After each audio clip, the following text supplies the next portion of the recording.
Première épître de Paul aux Corinthiens, chapitre 5.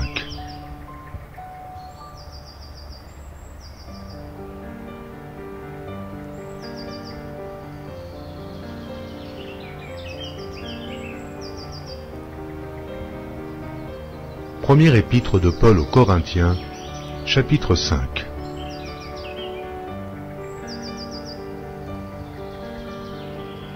On entend dire généralement qu'il y a parmi vous de l'impudicité, et une impudicité telle qu'elle ne se rencontre pas même chez les païens. C'est au point que l'un de vous a la femme de son père, et vous êtes enflé d'orgueil. Et vous n'avez pas été plutôt dans l'affliction, afin que celui qui a commis cet acte fût ôté du milieu de vous. Pour moi, absent de corps mais présent d'esprit, j'ai déjà jugé, comme si j'étais présent, celui qui a commis un tel acte. Au nom du Seigneur Jésus, vous et mon esprit étant assemblés, avec la puissance de notre Seigneur Jésus, qu'un tel homme soit livré à Satan, pour la destruction de la chair, afin que l'esprit soit sauvé au jour du Seigneur Jésus. C'est bien à tort que vous vous glorifiez. Ne savez-vous pas qu'un peu de levain fait lever toute la pâte? Faites disparaître le vieux levain, afin que vous soyez une pâte nouvelle, puisque vous êtes sans levain, car Christ, notre Pâque, a été immolé. Célébrons donc la fête, non avec du vieux levain, non avec un levain de malice et de méchanceté, mais avec les pains sans levain de la pureté et de la vérité.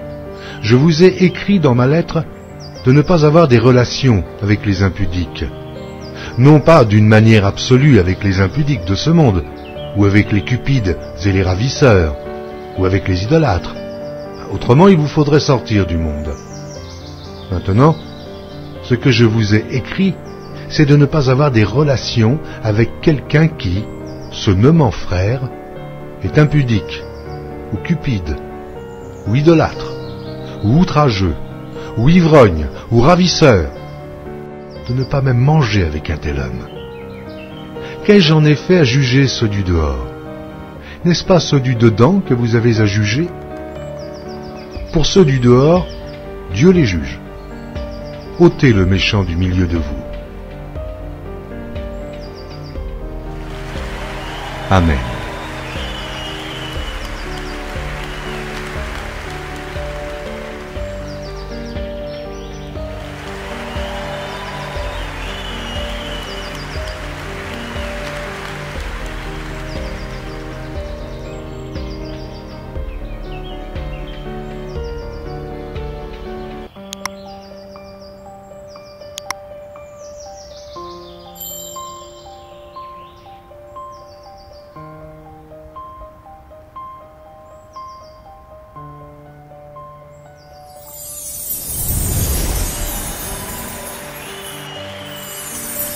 Merci d'avoir regardé. Pour ne manquer aucune de nos activités, prière de vous abonner maintenant en cliquant sur le bouton du milieu et en activant la cloche de notification. Pour continuer à bénir votre âme, nous vous proposons 2 vidéos, soit en cliquant sur celle de droite ou celle de gauche. Que Dieu vous bénisse.